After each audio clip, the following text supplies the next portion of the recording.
Hello દોસ્તો, GPSC booster પર આપ સર્વેનું હાર્દિક સ્વાગત છે. અને આજના લેક્ચરમાં આપણે જૂન મહિનાના જે વીક નંબર 3 છે, આ વીકની જેટલી પણ મોસ્ટ ઇમ્પોર્ટન્ટ ખબરો છે, જેટલા પણ મોસ્ટ ઇમ્પોર્ટન્ટ ટોપિક્સ છે, એને આપણે કવર કરીશું.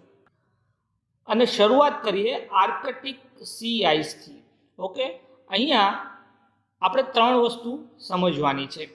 પહેલી વસ્તુ કે સી આઈસ એટલે શું હોય, આર્કટિક સી આઈસ શું હોય, એક શાના કારણે ઓગળે છે, એના મુખ્ય કારણો શું છે અને એનાથી શું અસર થાય છે. રાઈટ.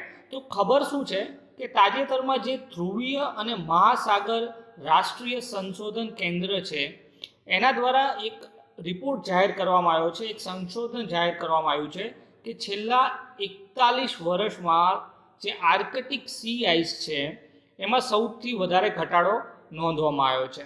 ઓકે, અને આનું મુખ્ય જે કારણ છે એ ગ્લોબલ વોર્મિંગ એટલે કે વૈશ્વિક ઉષ્ણતા એ નક્કી કરવામાં આવ્યું છે. તો આર્કટિક સી આઈસ ક્યાં જોવા મળે? તો જો અહીંયા ઉત્તર ધ્રુવ છે, ઉત્તર ધ્રુવની આજુબાજુ જે કંઈ બરફ છે અને એ પૈકી જે બરફ પાણીમાં તરતો હોય એને આપણે કહીશું આર્કટિક સી આઈસ, કારણ કે અહીંયા આર્કટિક મહાસાગર પણ આવેલો છે અને એના ઉપરથી જ આને આર્કટિક સી આઈસ કહે છે. તો જે ઉત્તર ધ્રુવ છે ત્યાં કયા કયા મુખ્ય દેશ આવેલા છે? જો રશિયા છે, અલાસ્કા છે, કેનેડા છે, ગ્રીનલેન્ડ છે, આ બધા જે દેશ છે એ એક પ્રકારની બાઉન્ડ્રી બનાવે છે જે ઉત્તર ધ્રુવ છે એની આજુબાજુ. રાઈટ. તો આપણે સમજીએ કે સી આઈસ અથવા તો સમુદ્રી બરફ કહેવો તો કહેવો કોને? તો જ્યારે દરિયાઈ પાણી સ્થિર થઈ જાય, ઓકે, જ્યારે પણ દરિયાઈ પાણી સ્થિર થઈ જાય અને સમુદ્રની નીચે જે બી બરફ હોય એ બરફ ઉપર આવી જાય, અથવા તો ઠંડા વાતાવરણના કારણે જે સ્થિર પાણી છે એની ઉપર બરફ જામી જાય અને એ પાણી ઉપર તરવા લાગે, એવા બરફને આપણે કહીશું સી આઈસ. રાઈટ. હવે આનું કારણ શું? તો જે બરફ છે એની ઘનતા પાણીથી ઓછી હોય. રાઈટ. અને જ્યારે કોઈ વસ્તુની ઘનતા બીજી વસ્તુથી ઓછી હોય ત્યારે એ એનાથી ઉપર આવી જાય છે ઓટોમેટિક. તો અહીંયા શું થાય કે પાણી જ્યારે મોશનમાં હોય, પાણી જ્યારે ફ્લો થતું હોય ત્યારે બરફ ઉપર આવતો નથી, કારણ કે એ મોશનના કારણે, એ ફ્લોના કારણે જે એનર્જી છે એ એનર્જી એને ઉપર આવવા દેતી નથી. પણ જ્યારે પાણી સ્થિર થાય ત્યારે જે નીચે રહેલો બરફ હોય છે એ ધીમે ધીમે ઉપર આવી જાય છે. અને ઉપર કયા બળના કારણે આવે છે? તો એ છે બાયોન્સી ફોર્સ, આપણે જેને કહીએ, એના કારણે ઓટોમેટિક ઉપર આવી જાય છે. એટલે આ પ્રકારના જે બરફ છે એને આપણે સી આઈસ કહીએ. અને આ પ્રકારનો બરફ જ્યારે આર્કટિક મહાસાગરમાં જોવા મળે છે ત્યારે આપણે એને આર્કટિક સી આઈસ કહીએ છીએ. રાઈટ.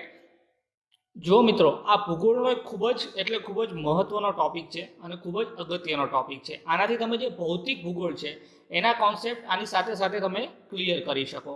અને આ ટાઈપના જે બી કોન્સેપ્ટ છે એ તમારે વાંચવા હોય તો ભૂગોળની જે 11મા ધોરણની ટેક્સ્ટ બુક આવે આપણી જે ગવર્મેન્ટની, એની અંદર તમને આ બધા કોન્સેપ્ટ મળી રહેશે, ખાસ કરીને ભૌતિક ભૂગોળ.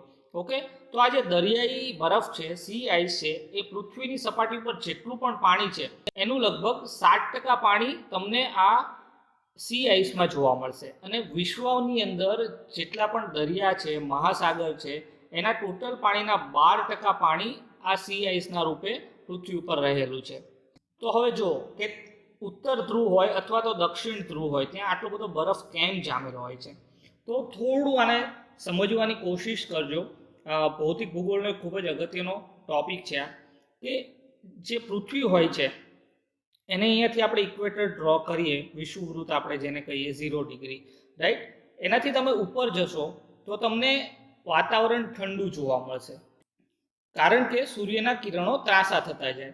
અને જ્યારે આપણે પૃથ્વીથી એકદમ ઉપર જઈએ ત્યારે એકદમ ઠંડુ વાતાવરણ ત્યાં જોવા મળે છે.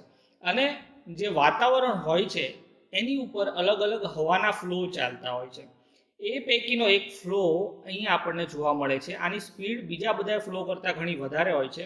એને આપણે જેટ સ્ટ્રીમ કહીએ છીએ. અને આ ખૂબ જ સ્પીડથી ગોળ ગોળ ફરતું હોય છે. એના કારણે જે ઠંડી હવાઓ છે ધ્રુવ ઉપર, એ ઠંડી હવાઓ બહાર નીકળી શકતી નથી અને એ ઠંડી હવાઓ ત્યાં બરફ પેદા કરે છે. જેટલું પણ હવામાં ભેજ હશે એને બરફ બનાવી દેશે, જેટલું પણ પાણી હશે એમાંથી ઘણું ખરું પાણી બરફ બની જશે. તો હંમેશા તમને ઉત્તર અને દક્ષિણ ધ્રુવમાં બરફ જોવા મળશે. એનું મુખ્ય જે કારણ છે એ આ જેટ સ્ટ્રીમ છે. હવે આપણે હમણાં વાત કરી કે આ રિપોર્ટમાં જે આ બરફ છે એને ઓગળવાનું જે મુખ્ય કારણ છે, બરફને ઘટવાનું જે મુખ્ય કારણ છે એ છે ગ્લોબલ વોર્મિંગ, રાઈટ? તો ગ્લોબલ વોર્મિંગ કેવી રીતે અસર કરે? જો ગ્લોબલ વોર્મિંગથી શું થશે, વાતાવરણનું જે મીન ટેમ્પરેચર છે, સરેરાશ તાપમાન છે એમાં વધારો થશે. ઓકે, હવે એ વાતાવરણમાં જ્યારે સરેરાશ તાપમાનમાં વધારો થાય ત્યારે એ ગરમ હવાઓ ઠંડી હવા તરફ જતી હોય છે. તો અહીંયા જુઓ તમે, ગરમ હવાઓ ઠંડી હવા તરફ જાય છે. હવે એના કારણે શું થાય, અહીંયા જે જેટ સ્ટ્રીમ ગોળ હતી એ ગોળ આ રીતનો શેપ લઈ લે છે અને એના કારણે આ જે ઠંડી હવાઓ છે એ જે માનવ વસાહત છે ત્યાં સુધી પહોંચી જાય છે, રાઈટ? તો તમને 2019માં ખ્યાલ હોય તો અમેરિકામાં -35 ડિગ્રી તાપમાન પહોંચી ગયું હતું. તો એનું મુખ્ય કારણ હતું આ જે ઠંડી હવાની ચાદર હતી એ અમેરિકા ઉપર ફેલાઈ ગઈ હતી, સમગ્ર ઉત્તર અમેરિકામાં ઓલમોસ્ટ ફેલાઈ ગઈ હતી. તો કેનેડા અને ઉત્તર અમેરિકા ઓલમોસ્ટ -35 ડિગ્રી તાપમાને પહોંચી ગયું હતું. આ જે ઇમેજ છે એ સમયની જ છે. તમે જોઈ શકો છો કે લગભગ બધું જ બરફ બની ગયું છે, રાઈટ? તો આ જે સમય આવે છે ત્યારે રોડ, રસ્તા, કામકાજ બધું જ બંધ થઈ જાય છે. કોઈ પણ દેશની અર્થવ્યવસ્થા ઠપ પડી જાય છે. તો જે ગ્લોબલ વોર્મિંગ છે એ હવે આ જે જેટ સ્ટ્રીમ છે એને ધીરે ધીરે તોડી રહી છે. અને જો એક વખત આ જેટ સ્ટ્રીમ તૂટી જશે તો આ જે ઠંડી હવાઓ છે એ સમગ્ર પૃથ્વી ઉપર ફેલાઈ જશે. અને જો સમગ્ર પૃથ્વી ઉપર ફેલાઈ જશે તો સમગ્ર પૃથ્વીમાં હિમયુગની શરૂઆત થઈ જશે. જે હિમયુગ કરોડો વર્ષો પહેલાં ખતમ થઈ ગયો એ જ હિમયુગ ફરીથી શરૂ થઈ શકે છે. અને જો હિમયુગ શરૂ થઈ ગયો તો આપણી જે કંઈ ટેકનોલોજી છે, આપણે જે કંઈ મશીનરીઝ છે અથવા તો ઇન્ડસ્ટ્રી છે, આ બધી જ વસ્તુઓ ઠપ પડી જશે અને કોઈ પણ દેશની અર્થવ્યવસ્થા એકદમથી તૂટી જશે. તો તમે સમજી શકો છો કે ગ્લોબલ વોર્મિંગ કેટલી મોટી પ્રોબ્લેમ છે દુનિયા માટે. એટલે દરેક વ્યક્તિએ એના જીવનમાં એક તો ઝાડ વાવવું જ જોઈએ. જો એ ઝાડ વાવશે તો ગ્લોબલ વોર્મિંગ ઘટશે, અને ગ્લોબલ વોર્મિંગ ઘટશે તો આપણી જે આવનારી પેઢીઓ છે એ એક સારું અને ટકાઉ જીવન જીવી શકશે. તો આપણે અહીંયા બે મુદ્દાઓ સમજ્યા કે સી આઈસ શું હોય અને ગ્લોબલ વોર્મિંગથી એની અસર શું થાય. હવે એ સમજીએ કે જો સી આઈસ એકદમથી ઘટી જાય અથવા તો વધારે ઘટાડો થઈ જાય તો થાય શું? તો આ જે દરિયાઈ બરફ છે એ ધીમે ધીમે ઘટવા માંડે તો જે સમુદ્રી સપાટી છે એ ઉપર આવવા માંડે. ઉદાહરણ તરીકે આપણે સમજીએ કે અહીંયા યુરોપ આવેલું છે. ઓકે, યુરોપની આજુબાજુ આ મહાસાગર છે. હવે જો આ સી આઈસ ઓગળી જશે તો ઓટોમેટિક આ જે સમુદ્ર છે એની સપાટી વધશે અને ઘણો ખરો આ જમીનનો ભાગ છે એ સમુદ્રમાં ઢકાઈ જશે. હવે આ ભાગની અંદર રહેતા જે લોકો છે એને સ્થળાંતર કરવું પડશે. જેટલા પણ બિઝનેસ છે એ ઠપ થઈ જશે. ઘણા બધા અહીંથી માર્ગો ચાલતા હશે, હવાઈ માર્ગ ચાલતા હશે, આ બધું જ અહીંયાથી બંધ થઈ જશે. ઓકે, તો આ એક બહુ મોટી સમસ્યા છે.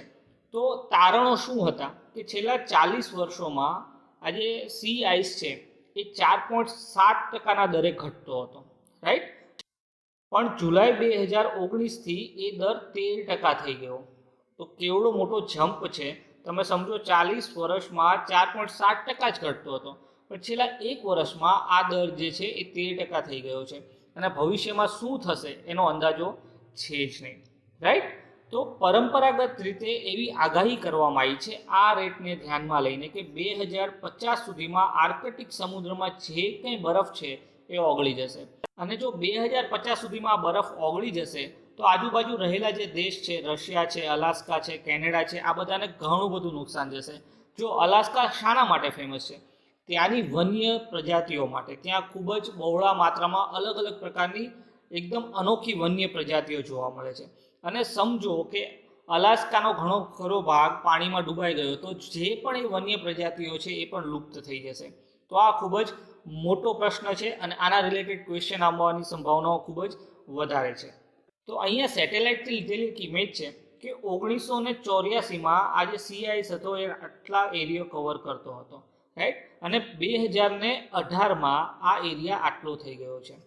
તો તમે જોઈ શકો છો કે બરફ કેટલો બધો ઓછો ઓલરેડી થઈ ગયો છે અને આ જ રેટ રહ્યો તો ખાસ યાદ રાખજો 2050 સુધીમાં સમગ્ર બરફ ઓગળી જશે, રાઈટ. હવે જે નેક્સ્ટ મોસ્ટ ઇમ્પોર્ટન્ટ ટોપિક છે એ છે એશિયન ઇન્ફ્રાસ્ટ્રક્ચર ઇન્વેસ્ટમેન્ટ બેંક. આ બેંક દ્વારા તાજેતરમાં ભારતને 750 મિલિયનની લોન આપવામાં આવી છે. આ અગાઉ પણ આ જ બેંકે 300 મિલિયનની લોન આપી હતી અને અત્યારે નવી પ્લસ 750 મિલિયનની લોન આપી છે. તો ટોટલ કેટલી થઈ? 1050, રાઈટ. અને આ સમગ્ર જે લોન છે એ કોરોનાના કારણે જે કંઈ ભારતને નુકસાન જઈ રહ્યું છે એ નુકસાનથી બચવા માટે અને નુકસાન રિલેટેડ પગલાં લેવા માટે આ બેંક દ્વારા આપવામાં આવી છે. અને અત્યારની જે 750 મિલિયનની જે લોન આપી છે એમાં બે ભાગીદાર છે, એક ઇન્ફ્રાસ્ટ્રક્ચર બેંક પણ છે અને એક એશિયન ડેવલપમેન્ટ બેંક છે. આ બંને સાથે મળીને આ લોન આપી છે. પણ અહીંયા આપણે આ લોન વિશે વધારે ચર્ચા નથી કરવાની, કારણ કે ભાગ્ય જેવો ચાન્સ છે કે તમને એવું પૂછશે કે કેટલા મિલિયનની કે કેટલા લાખની લોન આપી છે. પણ એક્ઝામમાં મારે પણ ઘણી વખત આ પ્રશ્ન આવ્યો છે. એઆઈઆઈબી અને એશિયન ડેવલપમેન્ટ બેંક આ બંને વચ્ચે હંમેશા બહુ જ કન્ફ્યુઝન થાય છે અને બંને હંમેશા સાથે જ કંઈક ને કંઈક લોન આપતી હોય છે, રાઈટ. તો આપણે આ ટોપિક રિલેટેડ જે આ બંને બેંક છે એ બંને બેંક વચ્ચે તફાવત શું છે એ જાણવાનો છે. અને આપણો જે જીપીએસસીમાં ઇન્ટરનેશનલ રિલેશન્સ કરીને એક આખો સબ્જેક્ટ છે એના માટે પણ આ ખૂબ જ અગત્યનું છે. તો જો એઆઈઆઈબી અને એડીબી વચ્ચે તફાવત શું છે, તો પહેલાં તો આપણે સ્થાપના જોઈએ. તો એઆઈઆઈબી એટલે કે એશિયન ઇન્ફ્રાસ્ટ્રક્ચર ઇન્વેસ્ટમેન્ટ બેંક એ કરાર આધારિત બેંક છે. 25મી ડિસેમ્બર 2015ના રોજ એઆઈઆઈબી આર્ટિકલ્સ કરાર થયો હતો અને એના આધારે આ બેંકનું નિર્માણ થયું છે. મતલબ કે આ સંધિ આધારિત બેંક છે, રાઈટ. અને જ્યારે એશિયન ડેવલપમેન્ટ બેંક છે એ પ્રાદેશિક વિકાસ બેંક છે અને એની સ્થાપના 1966માં થઈ હતી. હવે જો પ્રાદેશિક બેંક અને સંધિ રિલેટેડ બેંક શું છે, તો પ્રાદેશિક બેંકમાં એવું હોય કે એક પર્ટિક્યુલર એક પ્રદેશ નક્કી કરી નાખ્યો હોય, એ પ્રદેશનો વિકાસ કરવા માટે જે બેંક બનાવે એને આપણે પ્રાદેશિક બેંક કહીએ. અને સંધિવાળી બેંક જે હોય એમાં એવું હોય કે જે દેશોએ આ સંધિમાં જોડાયા છે એ દેશોનો વિકાસ કરવાનો છે. અને પ્રાદેશિકમાં કેવું હોય કે જે એ પ્રદેશમાં આવે છે તમામ દેશનો વિકાસ કરવાનો છે, ચાહે બેંકમાં જોડાયેલા છે કે નથી, રાઈટ. તો જે એશિયન ડેવલપમેન્ટ બેંક છે એ એશિયા પેસિફિક જે પ્રદેશ છે એના માટે કામ કરે છે. અને એશિયન ઇન્ફ્રાસ્ટ્રક્ચર બેંક જે છે એ સમગ્ર એશિયામાં સામાજિક અને આર્થિક પરિણામો સુધારવા માટે કામ કરે છે. જો અહીંયા બે શબ્દ ખાસ યાદ રાખજો, સામાજિક અને આર્થિક, આ બે જ મુદ્દાઓ પર આ કામ કરે છે. જ્યારે જે એશિયન ડેવલપમેન્ટ બેંક છે એ તમામ મુદ્દાઓ પર કામ કરે છે, ચાહે ટકાઉ વિકાસ હોય, સમૃદ્ધિ હોય, કોઈને સમાવિષ્ટ કરવાના હોય, સ્થિતિસ્થાપકતા હોય, આ બધા જ કામ એશિયન ડેવલપમેન્ટ બેંક કરે છે. જ્યારે ઇન્ફ્રાસ્ટ્રક્ચર જે છે બેંક એ ફક્ત સામાજિક અને આર્થિક પરિણામો સુધારવા માટે કરે છે. અને સ્વાભાવિક રીતે એનું નામ જ ઇન્ફ્રાસ્ટ્રક્ચર ઇન્વેસ્ટમેન્ટ બેંક છે, એટલે એ આ જે કંઈ સંધિમાં જોડાયેલા દેશો છે એ દેશમાં ઇન્ફ્રાસ્ટ્રક્ચર કેવી રીતે વધે અને સામાજિક અને આર્થિક પરિણામ કેવી રીતે સુધરે એના માટે જ કામ કરવાનું છે.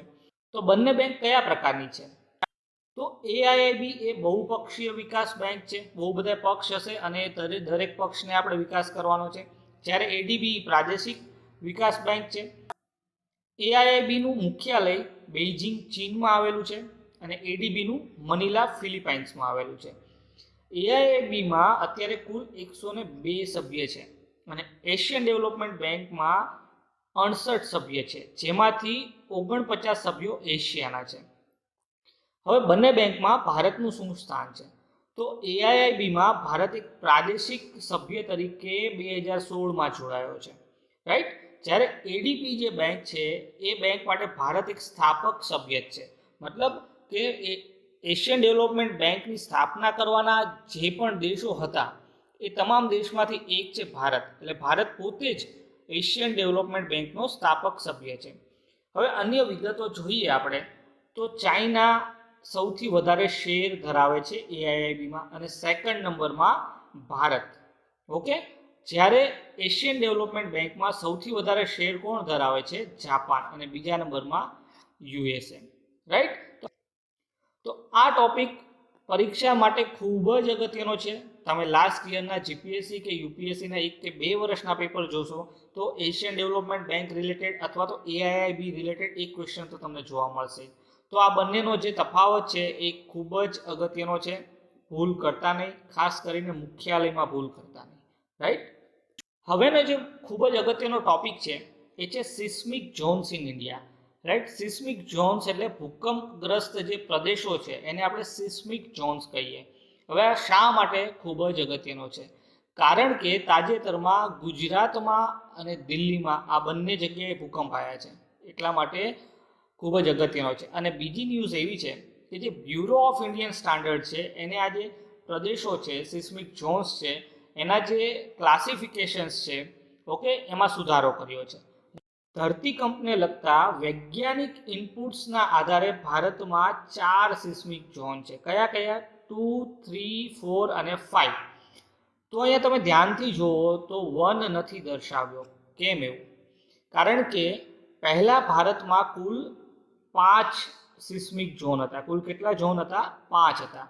અને તાજેતરમાં જે બ્યુરો ઓફ ઇન્ડિયન સ્ટાન્ડર્ડ છે ભારતનું BIS એના દ્વારા જે 1 અને 2 ફર્સ્ટ 2 જે હતા એ બંનેને ભેગા કરી દેવામાં આવ્યા છે અને એક સિસ્મિક ઝોન બનાવી દીધો છે જેને નામ આપ્યું છે 2. રાઈટ. તો હવે આપણી પાસે કુલ કેટલા સિસ્મિક ઝોન વધ્યા? 4. અને પહેલા કેટલા હતા? 5. અને કોના દ્વારા સુધારો કરવામાં આવ્યો? તો એ છે bureau of Indian standard BIS. ભારતમાં જેટલા પણ સ્ટાન્ડર્ડ માપદંડ આ બધું જ નક્કી કરવાનું હોય એ કઈ સંસ્થા કરે છે? તો એ કરે છે બ્યુરો ઓફ ઇન્ડિયન સ્ટાન્ડર્ડ. તમને ખ્યાલ હોય તો આપણે સોનામાં જોઈએ BIS હોલમાર્ક. તો હોલમાર્ક કોણ ડિસાઇડ કરે? BIS એટલે કે બ્યુરો ઓફ ઇન્ડિયન સ્ટાન્ડર્ડ. અને આ જે સંસ્થા છે એનું હેડક્વાર્ટર ક્યાં આવ્યું છે? આ ખાસ અગત્યનું છે, ઘણી વખત પૂછાય છે. તો આનું હેડક્વાર્ટર જે છે એ ન્યૂ દિલ્હીમાં આવ્યું છે. ક્યાં આવ્યું છે મિત્રો?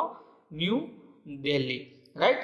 તો અહીંયા તમારે 3 વસ્તુ યાદ રાખવાની છે. પહેલી કે સિસ્મિક ઝોન હવે રહ્યા છે કુલ 4. બીજું, ચેન્જ કોને કર્યું? તો એ કર્યું BIS દ્વારા. અને ત્રીજું, એનું હેડક્વાર્ટર ક્યાં આવ્યું? તો ન્યૂ દિલ્હી. હવે જો સામાન્ય રીતે 2 પ્રકારની સ્કેલ ભૂકંપ માટે યુઝ કરવામાં આવે છે. એક છે રિક્ટર સ્કેલ અને એક છે મર્કલી સ્કેલ. ઓકે. હવે આ બંને વચ્ચે તફાવત શું છે? તો જે રિક્ટર સ્કેલ છે એ ભૂકંપની ફક્ત તીવ્રતાના આધારે બનાવવામાં આવી છે. ઓકે. કે કેટલી તીવ્રતાથી ભૂકંપ આવે છે.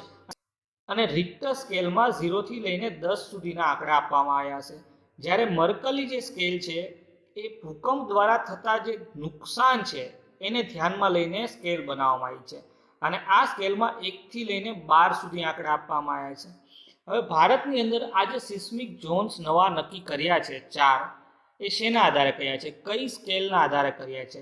તો એ છે મર્કલી સ્કેલ. પણ જ્યારે આપણે ન્યૂઝમાં કેવું જોઈએ કે ભાઈ ગુજરાતમાં કચ્છમાં 5.8નો ભૂકંપ આવ્યો, તો એ 5.8 જેટલું એ રિક્ટર સ્કેલના આધારે કહે છે. અને ભૂકંપ માપવા માટે જે સાધન ભારત યુઝ કરે છે એને આપણે કહીએ છીએ સિસ્મોગ્રાફ. જોકે આખી દુનિયા જે યુઝ કરે છે એને જ આપણે સિસ્મોગ્રાફ કહીએ છીએ. પણ ભારતની અંદર જે સિસ્મોગ્રાફ યુઝ કરવામાં આવે છે એની ઉપર જે સ્કેલ લગાવવામાં આવે છે, એના ઉપર જે માપવા માટે જે સ્કેલ નક્કી કરી છે એ છે રિક્ટર સ્કેલ. જ્યારે ભારતની અંદર જે ઝોન નક્કી કરવામાં આવે છે એ કરવામાં આવે છે મર્કલી સ્કેલના આધારે. અને લગભગ તમામ દેશો મર્કલી સ્કેલના આધારે ઝોન નક્કી કરતા હોય. કારણ કે ઘણી બધી જે ઇન્ડસ્ટ્રીયલ એક્ટિવિટી હોય છે એ એવા લોકેશને સેટ કરવી પડે કે ત્યાં ભૂકંપ આવવાની સંભાવનાઓ ઓછી હોય, અથવા ભૂકંપ આવવાની સંભાવનાઓ ભલે વધારે હોય પણ એ ભૂકંપથી થતા જે નુકસાન છે એની સંભાવનાઓ ખૂબ ઓછી હોય. એટલા માટે ઝોન ડિફાઇન કરવા માટે મર્કલી સ્કેલનો ઉપયોગ કરવામાં આવે છે. હવે જે સાઈડમાં તમે મેપ જોઈ રહ્યા છો એની અંદર જે આ રેડ દેખાય છે એ ઝોન નંબર 5માં આવે છે. ઓકે. આ જે રેડ દેખાય છે એ ઝોન નંબર 5માં આવે છે. તો અહીંયા તમને ક્લિયર કટ દેખાશે કે આ આખો એરિયા ઝોન નંબર 5માં આવે છે. મતલબ અહીંયા સૌથી વધારે નુકસાન થવાની સંભાવનાઓ છે. અને આ શા માટે ઝોન નંબર 5માં આવે છે? તો એનું મુખ્ય કારણ છે હિમાલય. અને ભારત અને જે યુરેશિયા અહીંયા પ્લેટ છે એના કારણે હંમેશા ટકરાવ રહી છે. અને હિમાલય ઊંચો થતો જાય છે અને એ પ્લેટ જ્યારે ખસે છે ત્યારે અહીંયા ભૂકંપ આવે છે. એટલે આ જે સમગ્ર એરિયા છે અહીંયા ભૂકંપ ખૂબ જ વધારે માત્રામાં આવે છે અને ખૂબ જ વધારે પ્રમાણમાં નુકસાન કરે છે. પણ ગુજરાતમાં જે કચ્છનો એરિયા છે એને અને હિમાલયને કે ત્યાંની પ્લેટ સાથે કંઈ લેવા દેવા નથી. તો શા માટે ગુજરાતનો જે કચ્છ જિલ્લો છે ખાસ કરીને એ રેડ ઝોનમાં આવે છે? આના વિશે થોડું રિસર્ચ કરીને તમે મને કમેન્ટ બોક્સમાં જરૂર જણાવજો કે આ જેટલા પણ પાવર પ્લાન્ટ જેટલા પણ ભારતમાં છે એ તમે જોઈ શકો છો કે ક્યાંય રેડ ઝોનની આજુબાજુ બનાવવામાં આવ્યા નથી. કારણ કે પાવર પ્લાન્ટની અંદર શું હોય? ન્યુક્લિયર એનર્જી હોય, અને જો ભૂકંપ આવે અને પાવર પ્લાન્ટમાં ક્રેક પડે અથવા તો તૂટી જાય તો એની અંદર રહેલી જે ન્યુક્લિયર એનર્જી છે એ એટમ બોમ્બથી ઓછી નથી. એટમ બોમ્બ જેટલો જ વિનાશક છે. તો ઓલરેડી એક બાજુ ભૂકંપનો વિનાશ હોય અને બીજું બાજુ ન્યુક્લિયર એનર્જી છે એના કારણે જે વિનાશ થાય, અને ન્યુક્લિયર એનર્જીના કારણે જે વ્યક્તિઓ ઉપર અસર પડે છે એ બહુ જ લાંબા સમય સુધી રહે છે. મનુષ્ય ઉપર જે અસર પડે છે એ આવનારા 50 વર્ષ 100 વર્ષ સુધી રહી શકે છે. એટલા માટે જેટલા પણ પાવર પ્લાન્ટ હોય એ ઝોન નંબર 2 વધીને 3 અને બહુ જ ઇમ્પોર્ટન્ટ હોય તો 4 સુધી, બાકી 5ની આજુબાજુ ક્યાંય બનાવવામાં આવતા નથી. અને ગુજરાતમાં જે નેક્સ્ટ પાવર પ્લાન્ટ બનવાનો છે મીઠી વરડી એ અહીંયા આવેલો છે અને એ પણ તમે જુઓ યલો ઝોન એટલે કે ઝોન નંબર 3માં બનાવવામાં આવે છે. તો આ ડિટેલને પણ નોટ ડાઉન કરજો. હવે જે ખૂબ જ અગત્યનો ટોપિક છે એ છે global partnership on artificial intelligence. તો તાજેતરમાં જવાબદાર અને માનવ કેન્દ્રિત વિકાસ અને આર્ટિફિશિયલ ઇન્ટેલિજન્સના ઉપયોગને સમર્થન આપવા માટે ભારત સ્થાપના સભ્ય તરીકે GPAI એટલે કે global partnership on artificial intelligence વૈશ્વિક ભાગીદારીમાં જોડાયું છે. તો અહીંયા પહેલો પોઈન્ટ કે ભારત આનો કેવા પ્રકારનો સદસ્ય છે? તો એ છે સ્થાપના સભ્ય. રાઈટ, એક્ઝામ્સમાં આવા ક્વેશ્ચન્સ જ આવે છે જે આપણને કન્ફ્યુઝ કરે છે. તો અહીંયા પહેલો પોઈન્ટ નોટ ડાઉન કરજો કે GPAI નો સ્થાપક સભ્યમાંથી એક ભારત છે અને એમાં આ બધા જ દેશ બીજા જે છે એ પણ સ્થાપક સભ્યો છે. પણ તમને જનરલી કેવા ક્વેશ્ચન પૂછવામાં આવશે જીપીએસસી યુપીએસસીમાં ખાસ કરીને કે નીચેનામાંથી કેમ આ ભારત સ્થાપક સભ્ય નથી અથવા તો છે? તો તમને 3-4 ઓપ્શન આપવામાં આવ્યા હશે, એમાંથી માત્ર એક, માત્ર બે, 1 ને 2 બધું સિલેક્ટ કરવાનું હશે. તો તમને આટલું યાદ હશે, કોઈ પણ એક પોઈન્ટ યાદ હશે તો પણ તમે ઇઝીલી ક્વેશ્ચન સોલ્વ કરી શકશો. અને GPAIનું આયોજન પેરિસમાં economic cooperation and development OECD દ્વારા કરવામાં આવશે અને 2 અલગ બીજા સેન્ટર પણ આના હેઠળ બનાવવામાં આવશે, મોન્ટ્રિયલ અને પેરિસમાં. રાઈટ, હવે આ સમગ્ર વિશ્વ માટે ખૂબ જ મોટી ભાગીદારી છે. એનું કારણ શું છે કે આર્ટિફિશિયલ ઇન્ટેલિજન્સ જે રહ્યું એ ભવિષ્ય છે.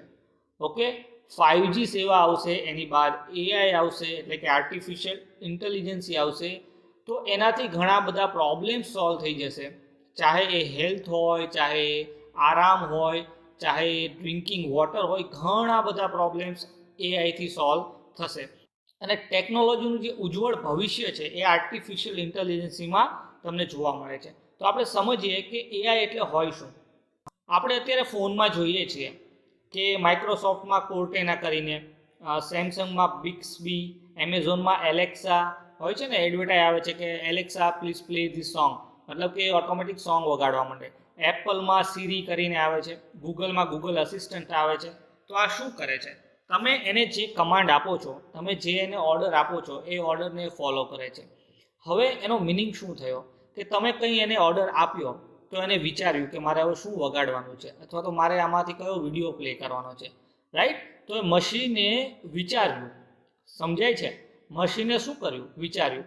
તો મશીનની અંદર વિચાર શક્તિ લાવવા માટેની જે આખી તકનીક છે એને આપણે કહીએ છીએ આર્ટિફિશિયલ ઇન્ટેલિજન્સી. હવે માની લ્યો કોઈ એક નાનકડું એવું મશીન બનાવવામાં આવે જે ઓટોમેટિક લોકોનું લોહી ટેસ્ટ કરી લે અને એની અંદર કોરોના છે કે નહીં એ ટેસ્ટ કરી લે, તો કેટલું ઇઝી રહે, ઘણા બધા ડૉક્ટરો કોરોનાથી બચી જાય.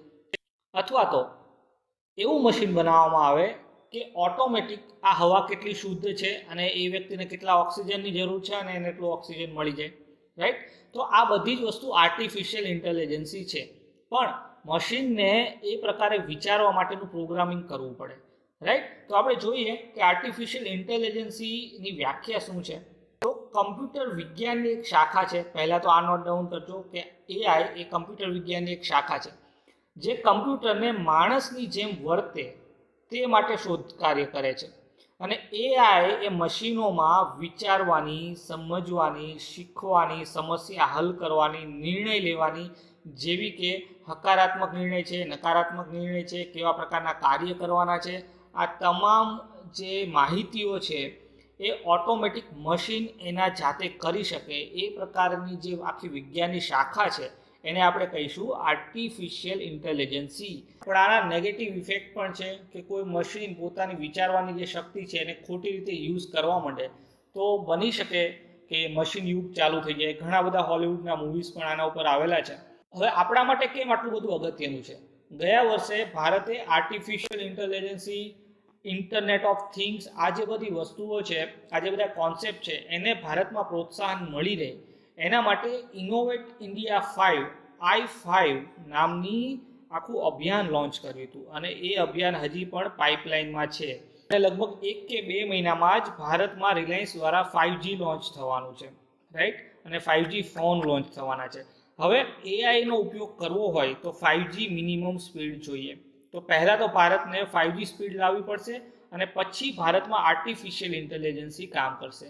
જેમ કે તમે અત્યારે એક એસી લઈ લો અને તમે ઓફિસમાં બેઠા બેઠા ઘરનું એસી ઓપરેટ કરી શકો, એને આપણે એઆઈ જ કહીશું અને ઇન્ટરનેટ ઓફ થિંગ્સ કહીશું.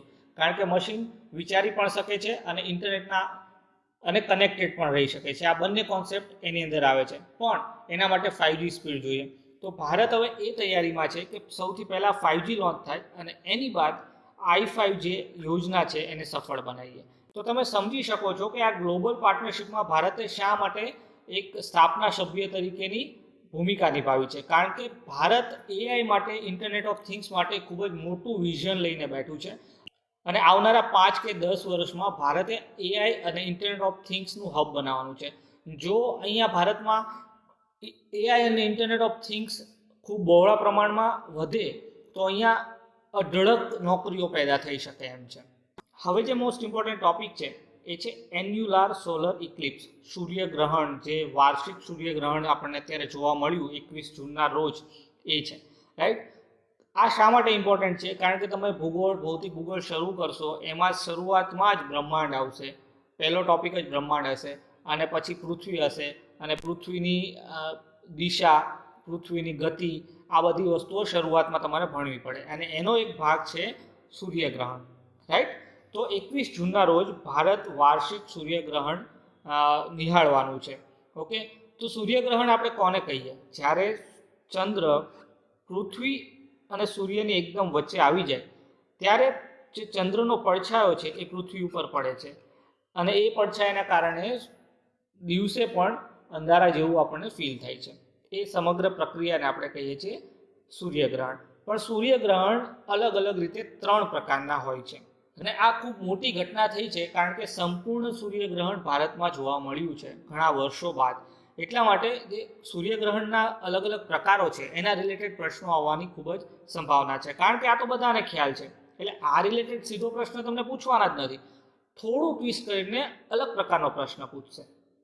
તો જો જે પહેલી ટાઈપ છે એને આપણે કહીએ છીએ આંશિક સૂર્યગ્રહણ અથવા પાર્શિયલ ઇક્લિપ્સ, અથવા તો એને એક ભૂગોળમાં બીજું નામ આપવામાં આવ્યું છે નુમ્બ્રા. ખાસ યાદ રાખજો, નુમ્બ્રા પણ એક પ્રકારનું સૂર્યગ્રહણ જ છે જેને આપણે આંશિક સૂર્યગ્રહણ કહીએ છીએ. તો આ કેસમાં શું થાય છે? જે સૂર્ય છે અને પૃથ્વી છે એ બે વચ્ચે જે ચંદ્ર છે એ કંઈક આ રીતે આવે છે, એકદમ ત્રાસો રહી છે. એના કારણે સમગ્ર રીતે સૂર્યને એ કવર કરતો નથી અને આપણને કંઈક આ ટાઈપનું ઇમેજ જોવા મળે છે. આ જે સૂર્યગ્રહણ હોય છે એને આપણે આંશિક સૂર્યગ્રહણ કહીએ છીએ. હવે બીજી જે ટાઈપ છે એ છે કુલ સૂર્યગ્રહણ અથવા તો ટોટલ સોલર ઇક્લિપ્સ, અને ભૂગોળની ભાષામાં એને આપણે ઉમરા પણ કહીએ છીએ. પહેલાં જે હતું એને આપણે નુમ્રા કીધું અને આને આપણે ઉમરા કહીશું. તો આ કેસમાં શું થશે કે સૂર્ય અને પૃથ્વીની વચ્ચે એક્ઝેક્ટલી ચંદ્ર હશે અને એના કારણે ચંદ્રના બે પડછાયા પડશે. એક તો આ મોટો પડછાયો અને એક નાનો પડછાયો. એટલે જે વચ્ચેનો ભાગ હશે ત્યાં વધારે અંધકાર જોવા મળશે અને આજુબાજુ તમને રિંગ્સ જોવા મળશે. તો આ કેસમાં આ ટાઈપનો સૂર્ય આપણને જોવા મળે છે. અહીંયા તમે ખાસ જોજો, ધ્યાનથી જોજો, તો આખો સૂર્ય કવર તો થયેલો છે પણ એકદમ રાઉન્ડ શેપમાં નથી. અને ત્રીજી જે ટાઈપ છે એ છે વાર્ષિક સૂર્યગ્રહણ અથવા કોણીય સૂર્યગ્રહણ કહી શકો, એન્યુલર સૂર્યગ્રહણ કહી શકો. તો આ કેસમાં જુઓ તમે, આ કેસમાં એક જ મોટો પડછાયો પડે છે અને બીજો અહીંયા પડછાયો પૃથ્વીને ટચ થતો નથી. આ પણ એક પ્રકારનું સંપૂર્ણ સૂર્યગ્રહણ જ છે, પણ આ કેસમાં નીચે એક પડછાયો ટચ નથી થતો. આ એક મેજર ડિફરન્સ છે. અને જ્યારે એન્યુલર સૂર્યગ્રહણ થશે ત્યારે એક્ઝેક્ટ રાઉન્ડ શેપમાં તમને સૂર્ય દેખાશે અને આ જે સૂર્ય છે એક રિંગ જેવો દેખાય છે. એટલા માટે આ સૂર્યગ્રહણને રિંગ ઓફ ફાયર પણ કહેવામાં આવે છે. તો જો જે એન્યુલર છે અને જે સંપૂર્ણ સૂર્યગ્રહણ છે એ બંને વચ્ચે ફરક કશું નથી, ફક્ત એક પડછાયાનો ફરક છે.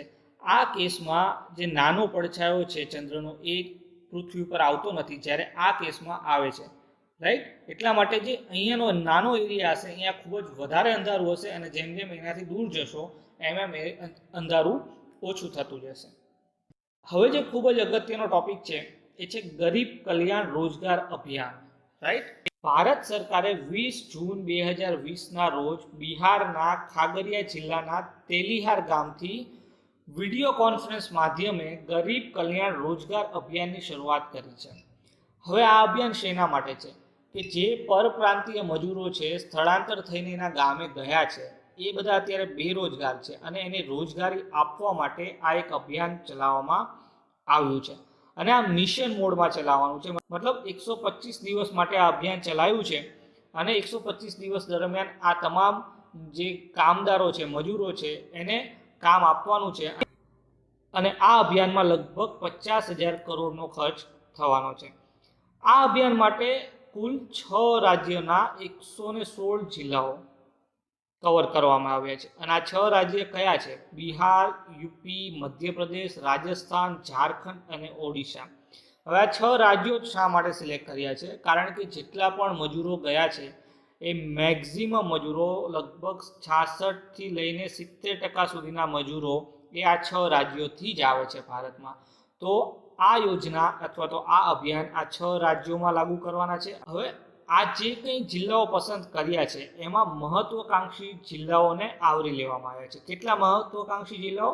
27, જેને આપણે એસ્પિરેશનલ ડિસ્ટ્રિક્ટ કહીએ છીએ. તો આ મહત્વકાંક્ષી જિલ્લાઓ શું છે? આ કોન્સેપ્ટ નીતિ આયોગ દ્વારા બહાર પાડવામાં આવ્યો હતો. ખાસ યાદ રાખજો, નીતિ આયોગ દ્વારા 2015-16માં એસ્પિરેશનલ ડિસ્ટ્રિક્ટ પ્રોજેક્ટ નામનો એક અભિયાન ચલાવવામાં આવ્યું હતું, જેની અંદર જે પછાત જિલ્લાઓ છે એ ગોતવામાં આવ્યા હતા અને પછાત જિલ્લાઓનું વિકાસ કેવી રીતે કરવું એની આખી યોજના બનાવવામાં આવી હતી. અને ગુજરાતમાં પણ દાહોદ, ઝાલોદ આ બધા જે જિલ્લા છે એ આ મહત્વકાંક્ષી જિલ્લાઓ અંતર્ગત જ આવે છે.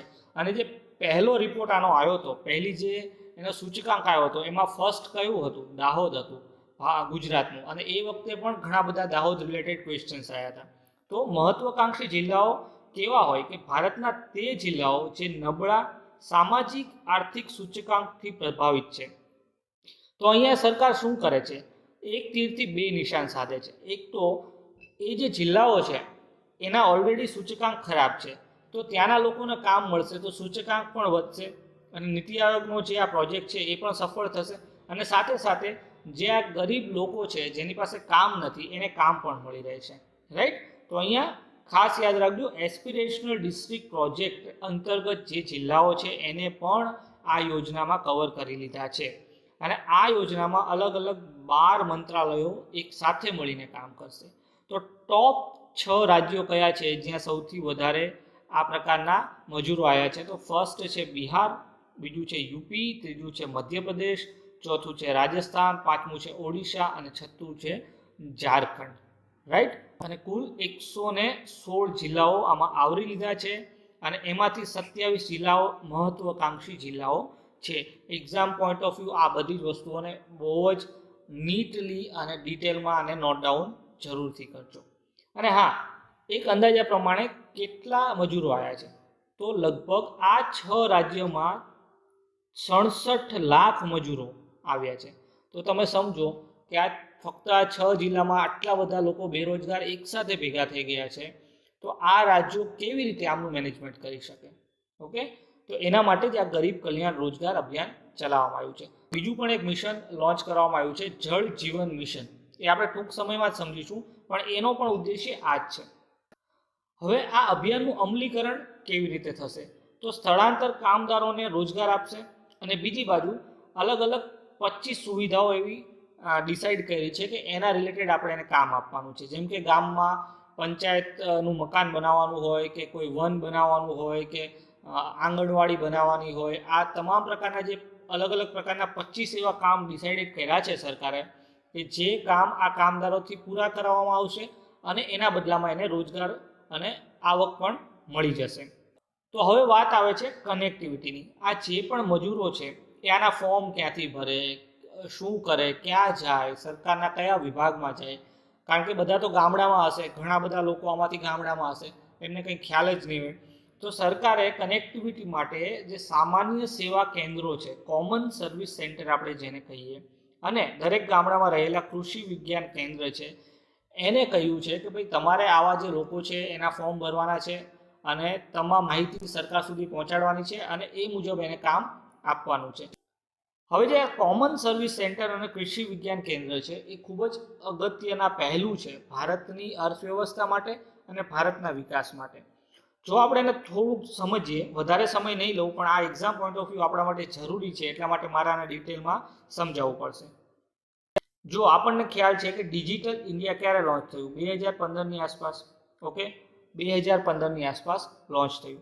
પણ હવે હું તમને એવું કહું કે ખરેખર ડિજિટલ ઇન્ડિયા 2006માં લોન્ચ થયું, તો તમે માનશો? સમજો કેવી રીતે. સરકારે 2006માં national e governance plan launch કર્યો. શું કર્યો મિત્રો? National e governance plan launch કર્યો. અને આ જે પ્લાન છે એના અંતર્ગત ભારતને તમામ સુવિધાઓ ડિજિટલ કરવા માટે માળખાગત સુવિધાઓ ઊભી કરવાની હતી, અને તમામ સેવાઓને ડિજિટલ કરવાની હતી. પણ ત્યાં સૌથી મોટો પ્રશ્ન એ હતો કે ગામડાના લોકો શું કરશે? ગામડાના લોકો કેવી રીતે ડિજિટલ સેવાઓ મેળવી શકશે? ત્યારે સરકારે 2006માં ઈ ગવર્નન્સ પ્લાન હેઠળ કોમન સર્વિસ સેન્ટર્સ બનાવ્યા. ઓકે, કોમન સર્વિસ સેન્ટર બનાવ્યા. તો આ જે કોમન સર્વિસ સેન્ટર છે એ 2006માં આવ્યા છે. હવે આ કોમન સર્વિસ સેન્ટર શું કરે છે?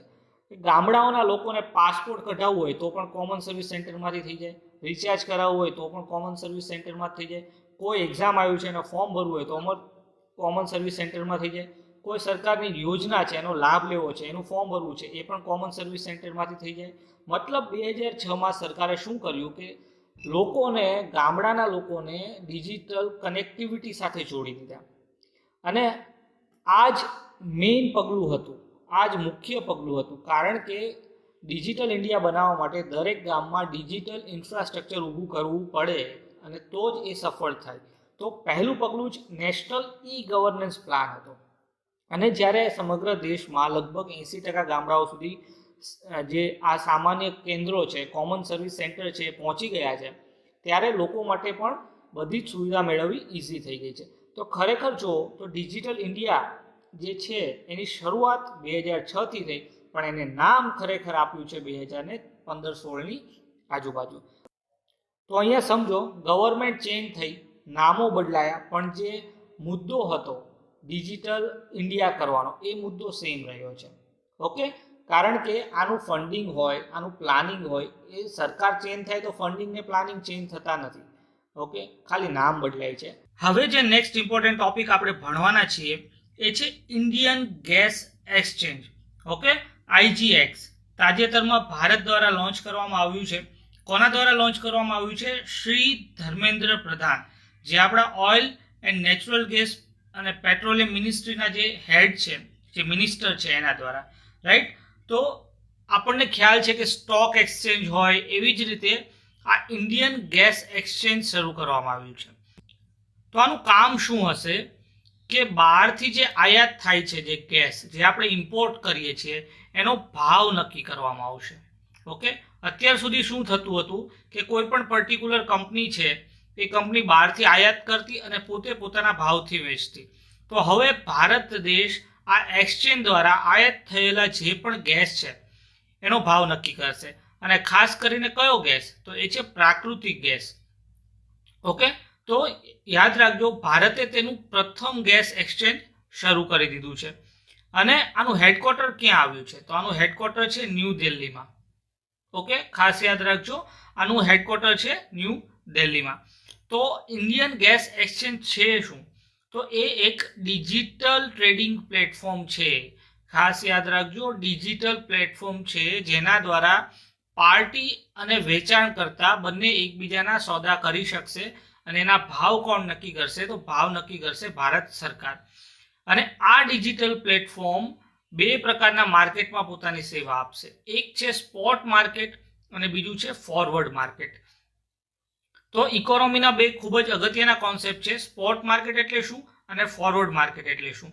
તો સ્પોટ માર્કેટ એ જાહેર નાણાકીય બજાર છે જેમાં તાત્કાલિક ડિલિવરીનો અવકાશ રહેલો છે. હવે જો એક આપણે એક્ઝામ્પલથી સમજીએ તો આપણે શું કરીએ છીએ, આપણા ઘરે ગેસની બોટલ ખતમ થઈ જાય તો આપણે ગેસ નોંધાવીએ અને એક દિવસમાં આવી જાય. અને મોટી સિટી હોય તો કદાચ સાંજ સુધીમાં આવી જાય, રાઈટ? એમેઝોન, ફ્લિપકાર્ટ આની અંદર પણ ઘણી બધી સુવિધાઓ આપી છે કે તમે 50 રૂપિયા વધારે ભરો તો તમને ઇન્સ્ટન્ટ ડિલિવરી મળી જાય. તો આ જે માર્કેટ છે જેની અંદર ઇન્સ્ટન્ટ ડિલિવરી થાય છે એક દિવસમાં, 5 કલાકમાં કે 10 કલાકમાં, આ પ્રકારના જે માર્કેટ હોય એને આપણે ઇકોનોમીમાં કહીએ સ્પોટ માર્કેટ. અને બીજું જે માર્કેટ હોય એ હોય ફોરવર્ડ માર્કેટ. આ માર્કેટ કેવું છે? આમાં ક્રેડિટ સિસ્ટમ ચાલતી હોય કે તમે ક્યાંકથી માલ ખરીદો અને 1 મહિના પછી તમે એને પૈસા આપવાના હોય, અથવા તો ડિલિવરી બાદ તમે એને પૈસા આપવાના હોય. અને એ જે કંઈ માલ છે અથવા સામાન છે એની કિંમત નક્કી થાય છે, એમાં બાર્ગેનિંગ થાય છે. તો આ ટાઈપના જે કંઈ માર્કેટ્સ છે એને આપણે ઓવર ધ કાઉન્ટર માર્કેટ કહીએ. કે કાઉન્ટર એટલે શું? આપણે જ્યાં પૈસા રાખતા હોય દુકાનની અંદર એને આપણે કાઉન્ટર કહીએ. તો ઓવર ધ કાઉન્ટર માર્કેટ એટલે શું? કે પૈસા ડાયરેક્ટ દુકાનમાં નહીં આવે, અમુક સમય પછી આવશે. એક સિમ્પલ લેંગ્વેજમાં આપણે આને સમજવાની ટ્રાય કરીએ. ઓકે, એકદમ ડેફિનેશનમાં જવાની જરૂર નથી. સિમ્પલ લેંગ્વેજમાં આપણને કોન્સેપ્ટ ખ્યાલ આવવો જોઈએ. તો સ્પોટ માર્કેટ અને ફોરવર્ડ માર્કેટના કોન્સેપ્ટ ક્લિયર રાખજો. સ્પોટ એટલે કે તાત્કાલિક, ફોરવર્ડ એટલે કે ઉધારી, રાઈટ? હવે આંકડાકીય માહિતી લઈએ તો વર્ષ 2018માં જે ભારતનું ઉર્જા માર્કેટ હતું એમાં કુદરતી ગેસનું પ્રમાણ 6.2%થી વધારીને 2030 સુધીમાં 15% કરવાનું લક્ષ્યાંક છે. હવે ઉર્જા બાસ્કેટ એટલે શું? જો આપણે ક્યાંક સામાન ખરીદવા જઈએ મોલમાં તો આપણી પાસે એક બાસ્કેટ હોય અને બાસ્કેટની અંદર આપણે વસ્તુઓ મૂકીએ, રાઈટ? એને આપણે આપણું બાસ્કેટ કહીએ, આપણા ઘરનું બાસ્કેટ કહીએ કે આપણે આટલી વસ્તુની જરૂર છે. તો એવી જ રીતે ભારતનું જે ઉર્જા બાસ્કેટ છે, તો ભારતના ઉર્જા બાસ્કેટમાં શું આવશે? ગેસ આવશે, પેટ્રોલ આવશે, ડીઝલ આવશે, કોલસો આવશે. આ બધું ઉર્જા બાસ્કેટ કહેવાશે. એની અંદર હાલ 6.2% કુદરતી ગેસનું પ્રમાણ છે. એને વધારીને 2030 સુધીમાં 15% કરવાનું છે, રાઈટ? અને ભારતને આત્મનિર્ભર પણ થવાનું છે. અત્યારે આપણી પરિસ્થિતિ એવી છે કે આપણે કુદરતી ગેસ લગભગ 50% બહારથી આયાત કરીએ છીએ. આને પણ ઘટાડવાનું છે. તો ભારતમાં ભૂગોળની દ્રષ્ટિએ જોઈએ તો ક્યાં ક્યાં કુદરતી ગેસ જોવા મળે છે? એક તો ગુજરાતની નજીકમાં કેમ્બે બેસિન છે, ત્યાં મળે છે. નીચે કાવેરી બેસિન છે, ત્યાં મળે છે. કૃષ્ણા ગોદાવરી બેસિન છે, ત્યાં મળે છે. અને અહીંયા જે ગંગાનો પ્લેન છે, ગંગા બેસિન આપણે જેને કહીએ, ત્યાં જોવા મળે છે. અને નોર્થ ઇસ્ટ ઓલમોસ્ટ આખું ત્યાં જોવા મળે છે. એને આપણે કહીએ છીએ અસામ આર્કન બેઝ, રાઈટ? તો આ જે 5 ઇમ્પોર્ટન્ટ લોકેશન્સ છે જ્યાં ભારતની અંદર કુદરતી ગેસ જોવા મળે છે. હવે કુદરતી ગેસનું રાસાયણિક સૂત્ર શું હોય એ તમે મને કમેન્ટ બોક્સમાં જરૂર જણાવજો.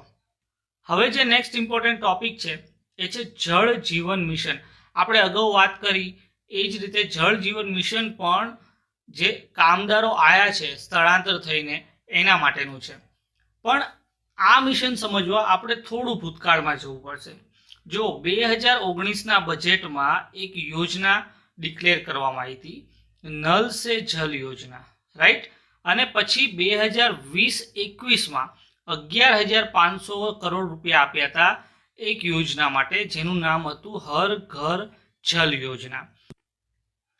હવે નલ સે જલ યોજનાનું કામ શું હતું કે 2024 સુધીમાં દરેક ઘર સુધી નળથી પાણી પહોંચે, અને આ સેમ ટાર્ગેટ હર ઘર જલ યોજનામાં પણ હતો. ઓકે, હવે નલ સે જલ યોજના કઈ મિનિસ્ટ્રી અંતર્ગત આવતું હતું? તો એ હતું water resource, river development and Ganga reservation. Ganga નદીને ક્લીન કરવા માટે એક અલગથી મંત્રાલય બનાવવામાં આવ્યું હતું. એના અંતર્ગત આ યોજના શરૂ કરવામાં આવી હતી. પણ 2019 ડિસેમ્બરની આજુબાજુ આ મંત્રાલય બંધ કરી દેવામાં આવ્યું છે, અને આની સાથે એક બીજું મંત્રાલય જોડીને એક નવું મંત્રાલય બનાવવામાં આવ્યું છે, જેને કહેવામાં આવ્યું છે જળ મંત્રાલય. ઓકે, ખાસ યાદ રાખજો, નવું મંત્રાલય છે જળ મંત્રાલય. તો આ બંનેના ટાર્ગેટ સેમ હતા, અને આ જ બંને યોજના એકદમ સેમ જ છે. ફક્ત 2019 થી લઈને 2020 દરમિયાન આનું નામ બદલાયું છે. ઓકે, આનું નામ બદલાયું છે. તો હવે તમને થશે કે સાહેબ નામ જ ચેન્જ કરે છે, યોજના એની એ રાખે છે, તો આવું કેમ કરે છે સરકાર? તો આનું મુખ્ય કારણ છે કે WHO છે, કે IMF છે, વર્લ્ડ બેંક છે, આ બધા જે આંતરરાષ્ટ્રીય સંસ્થાઓ છે એ ભારતના જે હેલ્થ ઇન્ડિકેટર્સ છે, સ્વાસ્થ્ય રિલેટેડ જે સૂચકાંક છે, એને સુધારવા માટે ફંડિંગ આપતા હોય છે. અને હેલ્થ રિલેટેડ ઇન્ડિકેટર સુધારવા હોય તો સૌથી ઉત્તમ જે ઉપાય છે એ છે સ્વસ્થ તમે જળ આપો વ્યક્તિને. કારણ કે પાણીના કારણે એટલી બધી બીમારીઓ ભારતમાં થાય છે કે એની વાત જ જવા દો. તો WHO, IMF, આ જે બધી સંસ્થાઓ છે એ ભારતને એટલા માટે અસિસ્ટન્ટ કરે છે કે એ ભારતની અંદર હેલ્થ ઇન્ડિકેટર સુધારી શકે. હવે આ જે પૈસા આપ્યા હોય એ 10 વર્ષ 15 વર્ષ માટે આપ્યા હોય, લોન સ્વરૂપે આપ્યા હોય, કે ડાયરેક્ટ એમનામ આપી દીધા હોય, તો આ જે પૈસા છે એનું આયોજન કરવું પડે, રાઈટ. તો આ જે યોજના હશે નલ સે જલ યોજના, એ આવનારા 10 વર્ષ માટે કે 5 વર્ષ માટે ટાર્ગેટ કર્યું હશે, પણ પબ્લિકને કંઈક ને કંઈક નવું આપતું રહેવા માટે આ યોજનાના નામ બદલી નાખે છે, અથવા તો મિનિસ્ટ્રીના નામ બદલી નાખે છે, રાઈટ. જો ખરાબ પાણી પીવાથી ઘણી બધી બીમારી થાય છે. એમાંથી મોટી મોટી આપણે બીમારી જોઈએ તો કોલેરા છે, ટાઇફોઇડ છે, હેપેટાઇટિસ છે, આ બધી મોટી બીમારી છે. અને તમે ભારતના આંકડા જોશો તો 2014 થી લઈને 2018 સુધીમાં આ આંકડાઓમાં સતત વધારો જોવા મળશે તમને.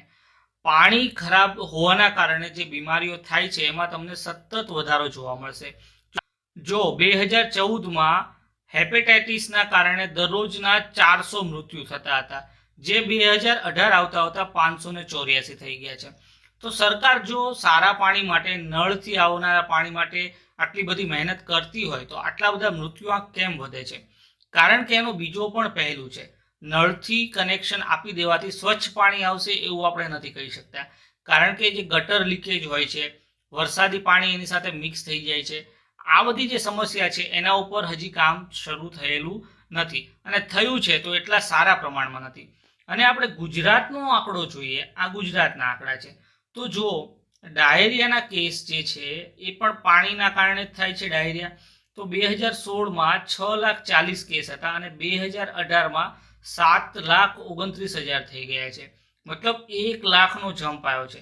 જો ગુજરાતમાં બધે સ્વચ્છ પાણી મળતું હોય તો આ કેસીસ આવવા ના જોઈએ. ટાઇફોઇડમાં પણ તમે જુઓ 45,000 થી લઈને 56,000નો જમ્પ માર્યો છે. કોલેરા 88 હતા, ત્યાંથી 106 થઈ ગયા છે. તો આ બહુ મોટી સમસ્યા છે. તો અત્યારે સરકારે એવું વિચાર્યું કે આપણે જળ જીવન મિશન લોન્ચ કરીએ, અને જે આ બેરોજગાર મજૂર છે એને આપણે નળ કનેક્શનમાં લગાવી દઈએ, જેથી શું થશે કે બધાને ગામડે ગામડે નળ કનેક્શન પણ પહોંચી જશે અને લોકોને રોજગારી પણ મળી જશે. તો આ જળ જીવન મિશન શાના માટે લોન્ચ કર્યું છે? રોજગારી આપવા માટે, પ્લસ ઘરે ઘરે નળ કનેક્શન પણ પહોંચી રહે. અને યાદ રાખજો, આ અલગથી કોઈ મિશન નથી. આ જે 2019 અને 2020ની અંદર જે બે અલગ અલગ યોજનાઓ ચલાવી છે એના હેઠળ જ આ મિશન શરૂ કરવામાં આવ્યું છે, રાઈટ. તો મેં તમને કીધું એમ, તાજેતરમાં જળ શક્તિ મંત્રાલય, જે નવું મંત્રાલય બન્યું છે, એને ઘોષણા કરી છે કે ગૃહ રાજ્યોમાં પાછા ફરતા મજૂરોને જળ જીવન મિશન માટે તૈનાત કરવામાં આવશે. હવે અહીંયા આપણે એની ઇમેજ જોઈએ તો હર ઘર જળ નીચે લખ્યું છે, એટલે કે જે 2020-21ના બજેટમાં જે યોજના હતી એના હેઠળ જ આ જળ જીવન મિશનની શરૂઆત કરી છે. અને કયા મંત્રાલય હેઠળ આવશે? તો એ આવશે જળ શક્તિ મંત્રાલય. અને જળ જીવન મિશનનો હેતુ 2024 સુધીમાં તમામ ગ્રામીણ ઘરોમાં પાઇપ થકી પાણી પહોંચાડવાનું છે. રાઈટ. હવે અહીંયા ખાસ એટલે ખાસ યાદ રાખજો, આ મિશન સંપૂર્ણપણે ગ્રામીણ ઘરો માટે જ છે, શહેરી ઘર માટે નથી. એટલે કન્ફ્યુઝન કરવા ફક્ત એટલું સ્ટેટમેન્ટ મૂકી દેશે ક્વેશ્ચનમાં કે જળ જીવન મિશન ગ્રામીણ તેમજ શહેરી ઘરોમાં પાઇપ થકી પાણી પહોંચાડવા માટે હતું. અહીંયા આપણો ક્વેશ્ચન ખોટો પડી જશે. તો ખાસ નોટ ડાઉન કરજો, આ ફક્ત યોજના ગ્રામીણ ઘરો માટે છે. અને આનું અમલીકરણ કોણ કરશે? તો એ કરશે જળ શક્તિ મંત્રાલય. હવે આપણે આંકડાકીય માહિતી જોઈએ તો દેશમાં કુલ 19.4 કરોડ ગ્રામીણ ઘર છે. રાઈટ. એમાંથી 3.23 કરોડ ઘર એવા છે કે જેની પાસે નળ કનેક્શન છે અને 15.81 ઘરને કામ ચલાઉ નળ કનેક્શન આપ્યા છે, જેને પરમનન્ટ કનેક્શન આપ્યા નથી. હવે આનું ફંડિંગ કેવી રીતે છે? તો ગયા બજેટમાં 11,500 કરોડ આ યોજના માટે ઓલરેડી આપ્યા હતા અને જે 15મું નાણાં પંચ છે એને ઓલરેડી 60,750 કરોડ રૂપિયા આપેલા છે, જેમાંથી 50% આ જળ જીવન મિશનમાં આપવામાં આવશે. રાઈટ. અને અન્ય ભથ્થાઓથી 12,000 કરોડ આપવામાં આવશે. તો કુલ આટલું ફંડિંગ આ મિશન હેઠળ થવાનું છે. હવે જે ખૂબ જ અગત્યનો ટોપિક એ છે SIPRI. Stockholm International Peace Research Institute દ્વારા તાજેતરમાં એક યરબુક બહાર પાડવામાં આવી છે. દર વર્ષે આ બહાર પાડે છે અને આ વર્ષે યરબુકનું જે નામ આપવામાં આવ્યું છે એ છે શસ્ત્રો નિશસ્ત્રીકરણ આંતરરાષ્ટ્રીય સુરક્ષાની વર્તમાન પરિસ્થિતિનું મૂલ્યાંકન. ઓકે. હવે સિપ્રીનું મુખ્ય કામ શું છે? આ રિસર્ચ ઇન્સ્ટિટ્યૂટનું કામ શું છે? તો આંતરરાષ્ટ્રીય લેવલે કયા દેશ પાસે કેવા પ્રકારના શસ્ત્રો છે અને કેટલા છે એનું સંશોધન આ ઇન્સ્ટિટ્યૂટ દ્વારા થાય છે. અને આના દ્વારા જે કંઈ રિપોર્ટ જાહેર કરવામાં આવે છે એ એક્ઝામની દ્રષ્ટિએ ખૂબ જ અગત્યના હોય છે. તો આની સ્થાપના 1966માં થઈ. રાઈટ. ખાસ યાદ રાખજો, આની સ્થાપના 1966માં થઈ અને આનું હેડક્વાર્ટર આવ્યું છે સ્ટોકહોમમાં. ઓકે. સ્ટોકહોમમાં આવેલું છે. તો આ રિપોર્ટના તારણ અનુસાર ભારત અને પાકિસ્તાને પોતાના શસ્ત્રોમાં ખૂબ જ વધારો કર્યો છે. તો આપણે આંકડાકીય માહિતી જોઈએ આ રિપોર્ટ અનુસાર તો ચીનના જે પરમાણુ શસ્ત્રાગાર છે એમાં પરમાણુ શસ્ત્રોની સંખ્યા 2019માં 290 હતી, જે 2020માં વધીને 320 થઈ ગઈ છે. અને ચીન પરમાણુ ત્રિકોણ બનાવવાની તૈયારી કરી રહ્યું છે. ન્યુક્લિયર ટ્રાઇડ આપણે જેને કહીએ. ભારત પોતે એક ન્યુક્લિયર ટ્રાઇડ સંપન્ન દેશ છે, પણ ચીન હજી સુધી નથી અને ટ્રાય કરી રહ્યું છે. તો ન્યુક્લિયર ટ્રાઇડ કોને કહેવાય? કે જ્યારે કોઈ દેશ હવાથી, પાણીથી અથવા જમીનથી આ ત્રણેય જગ્યાએથી ન્યુક્લિયર હમલા કરવાની શક્તિ ધરાવતો હોય ત્યારે એવા દેશને ન્યુક્લિયર ટ્રાઇડ સક્ષમ દેશ આપણે કહીએ છીએ. તો ભારત વિશે શું કહે છે આ રિપોર્ટ? કે ભારતના પરમાણુ શસ્ત્રાગારમાં શસ્ત્રોની સંખ્યા 2019માં 130થી 140 હતી, જે વધીને 2020માં 150 થઈ ગઈ છે. અને પાકિસ્તાન વિશે શું કહે છે? કે પાકિસ્તાને પણ 2020 સુધીમાં 160 શસ્ત્રો ધરાવતો દેશ બની ગયો છે. કેવા પ્રકારના? તો ન્યુક્લિયર વેપન્સ. ઓકે. તો આ રિપોર્ટ મુજબ પાકિસ્તાન પાસે ભારત કરતાં પણ વધારે ન્યુક્લિયર વેપન્સ અથવા તો ન્યુક્લિયર શસ્ત્રો છે. અને જે મોટા મોટા દેશ છે જેને આપણે પરમાણુ સંપન્ન દેશ કહીએ છીએ, જે યુએસ છે, રશિયા છે, યુનાઇટેડ કિંગડમ છે, ફ્રાન્સ, ચીન, ભારત, પાકિસ્તાન, ઇઝરાયલ અને ઉત્તર કોરિયા, આ બધાનું ટોટલ કરીએ તો ઓવરઓલ રીતે પરમાણુ શસ્ત્રોની સંખ્યામાં ઘણો ખરો ઘટાડો જોવા મળ્યો છે. મતલબ જે મોટી કન્ટ્રીઝ છે જેમ કે રશિયા અને યુનાઇટેડ સ્ટેટ એને પોતાના ન્યુક્લિયર શસ્ત્રોમાં ઘણો ઘટાડો કર્યો છે, 125 અને 385 જેવો. કારણ કે આ બે દેશ વચ્ચે એક સંધિ થઈ હતી, ન્યૂ ટ્રીટી આપણે જેને કહીએ. આ સંધિ એવી હતી કે બંનેએ પોતે નિશસ્ત્રીકરણ તરફ આગળ વધવાનું છે અને એ ટ્રીટી અંતર્ગત આ બંને જે ન્યુક્લિયર વેપન્સ છે પોતાના એ ઓછા કરી નાખ્યા હતા. નેક્સ્ટ ઇમ્પોર્ટન્ટ આપણો ટોપિક છે એ છે world investment report. United nation conference on trade and development દ્વારા આ રિપોર્ટ જાહેર કરવામાં આવે છે અને આ રિપોર્ટ મુખ્ય રીતે કયા દેશમાં કેટલું ફોરેન ડાયરેક્ટ ઇન્વેસ્ટમેન્ટ આવે છે, એફડીઆઈ આવે છે અને એના દ્વારા એ દેશમાં શું વિકાસ થાય છે એ વિશેના આંકડાકીય માહિતી આપે છે. તો આના આપણે તારણો જોઈએ.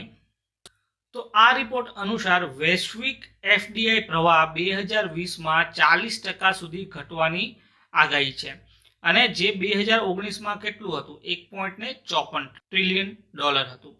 અને આ રિપોર્ટ અનુસાર 2005 પછી પહેલી વાર વૈશ્વિક એફડીઆઈને $1 ટ્રિલિયન નીચે આવશે.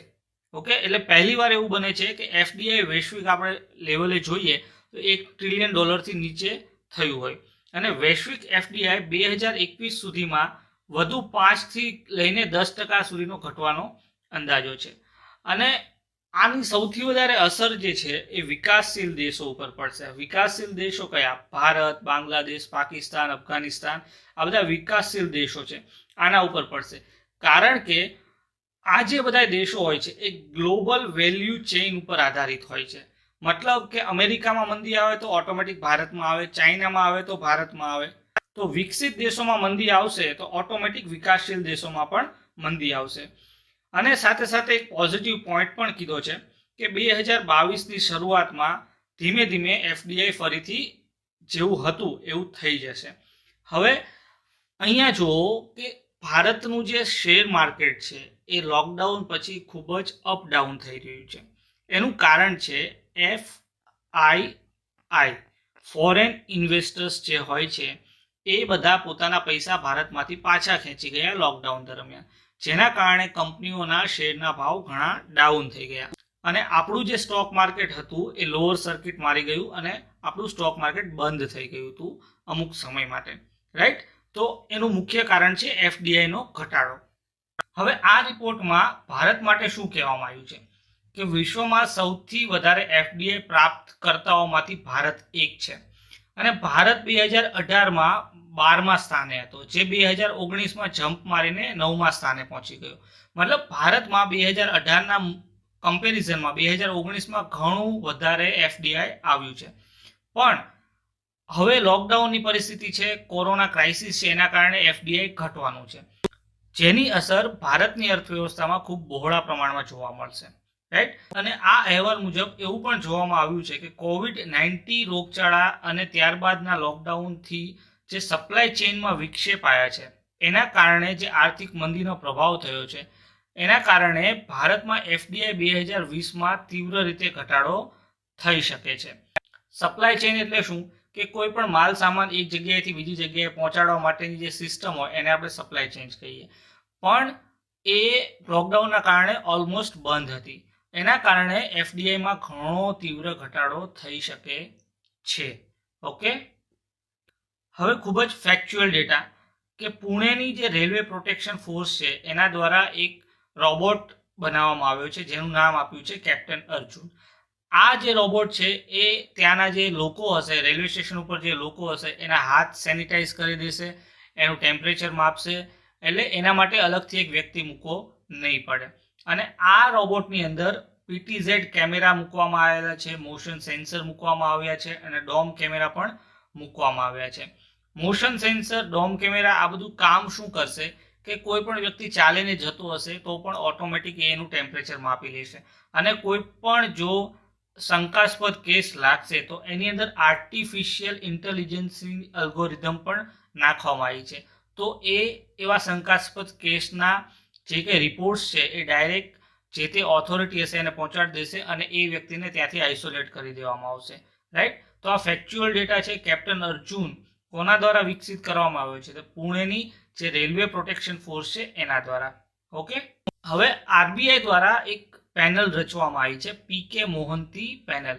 આ જે પીકે મોહંતી છે એ સુપ્રીમ કોર્ટના જસ્ટિસ હતા અને એ અત્યારે રિટાયર્ડ થઈ ગયા છે અને એમના અધ્યક્ષપણા હેઠળ આ પેનલ બનાવવામાં આવી છે. કોના દ્વારા? આરબીઆઈ દ્વારા.